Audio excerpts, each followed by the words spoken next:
जय श्री कृष्णा, जय श्री राधे। आप सभी का स्वागत है कार्तिक महात्म्य में।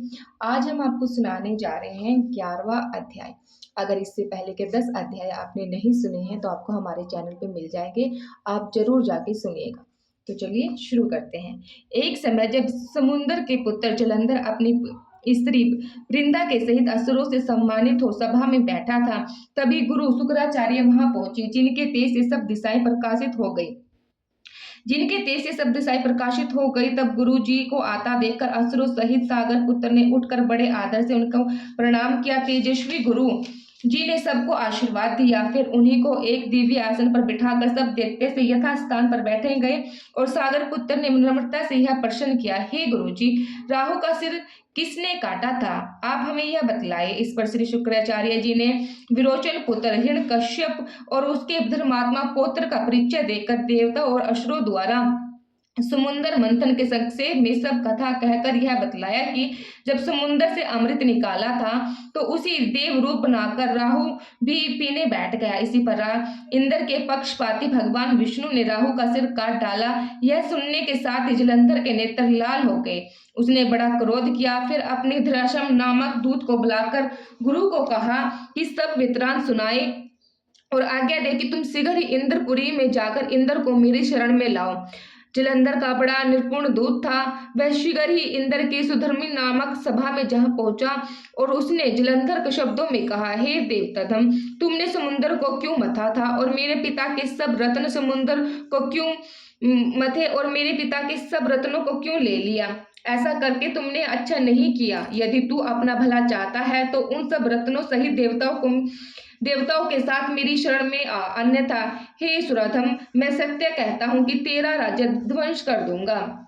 इंद्र यह सुनकर बहुत ही विस्मित हुआ और कहने लगा, पहले सागर ने मेरे भय से सब पर्वतों को अपने कुश में क्यों स्थान दिया और मेरे शत्रु देवते की रक्षा की? इसी कारण से मैंने उनके सब रत्न हरण किए हैं। मैं सत्य कहता हूँ कि मेरा द्रोही सुखी नहीं रह सकता। इंद्र की बात सुनकर वह दूत शीघ्र ही जलंधर के पास आया और सब बातें उसे कह सुनाई, जिन्हें सुनते ही वह दैत्य क्रोध के मारे होठों को काटने लगा और देवताओं को जीतने के लिए उसने उद्योग आरंभ किया। फिर तो सब दिशाएं तथा पाताल से करोड़ों दैत्य उसके पास पहुंच गए।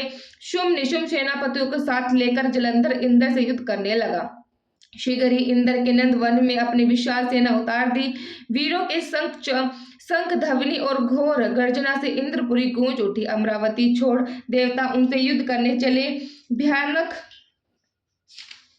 मार कटकाट हुई। दोनों पक्षों के आचार्य अपने अपने मृतों को जलाने लगे। असुरों के आचार्य गुरु शुक्र अपनी मृत संजीवनी विद्या से और देव गुरु बृहस्पति द्रोणागिरी से औषधि लाकर मुर्दों को जिलाते रहे। इसी पर जलंधर ने अपने गुरु शुक्राचार्य जी से क्रुद्ध होकर कहा, मेरे हाथ से मरे हुए देवता जी कैसे जाते हैं? जिलाने वाले औषधियां तो सब आपके पास ही है, फिर यह कैसे संभव है? इस पर श्री शुक्राचार्य जी ने गुरुदेव श्री बृहस्पति जी द्वारा द्रोणागिरी से औषधि लाकर देवताओं के जीवाने की बात कह दी। यह सुनकर जलंधर और भी क्रोध हो गया। श्री शुक्राचार्य जी ने कहा, क्रोध क्यों होते? यदि शक्ति है तो द्रोणागिरी पर्वत को उखाड़कर समुद्र में फेंक दो, तब मेरे कथन की सत्यता प्रमाणित हो जाएगी। इस पर जलंधर क्रुद्ध होकर शीघ्र ही द्रोणागिरी पर्वत के पास जा पहुंचा और अपनी भुजाओं द्वारा उसे जड़ से उखाड़कर समुद्र में फेंक दिया। वह भगवान शंकर का तेज था, इसी में जलंधर की कोई विचित्रता नहीं थी। तत्पश्चात यह सागर पुत्र युद्ध भूमि में आकर बड़े वेग से देवताओं का संहार करने लगा।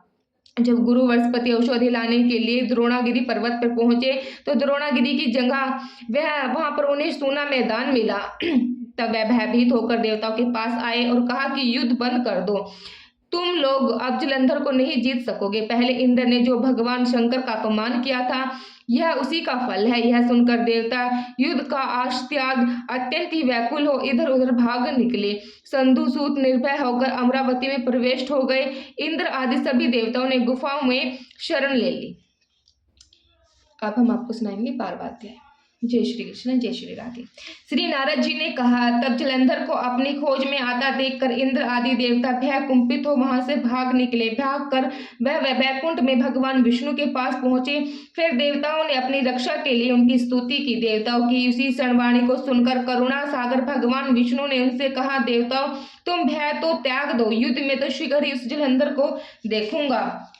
ऐसा कहने के साथ ही भगवान गरुड़ पर जा बैठे। तब देवता सहित उन्हें युद्ध क्षेत्र की ओर प्रणाम करते देख समुद्र तट लक्ष्मी के नेत्रों में जल भर आए और उन्होंने कहा, हे नाथ, यदि मैं सर्वदा आपकी प्रिय हूँ और आपकी भक्त हूँ तो मेरा भाई आपके द्वारा युद्ध में कैसे मारा जाना चाहिए। इस पर भगवान विष्णु ने कहा, यदि तुम्हारी ऐसी ही प्रीति है तो मैं उसे अपने हाथों से नहीं मारूंगा, परंतु युद्ध में तो जाऊंगा ही, क्योंकि देवताओं ने मेरी बड़ी स्तुति की है।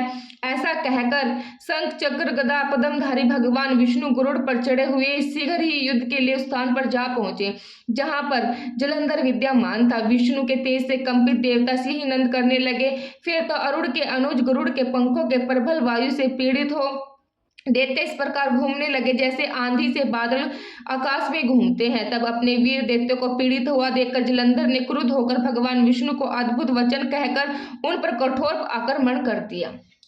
इससे आगे का अध्याय हम आपको कल सुनाएंगे। अभी तक आपने हमारे चैनल को सब्सक्राइब नहीं किया है तो सब्सक्राइब जरूर कर लीजिएगा, और अगर आपको वीडियो अच्छी लग रही है तो वीडियो को भी ज़्यादा से ज़्यादा शेयर कीजिएगा और कमेंट में जय श्री कृष्ण जय श्री राधे जरूर लिखिएगा।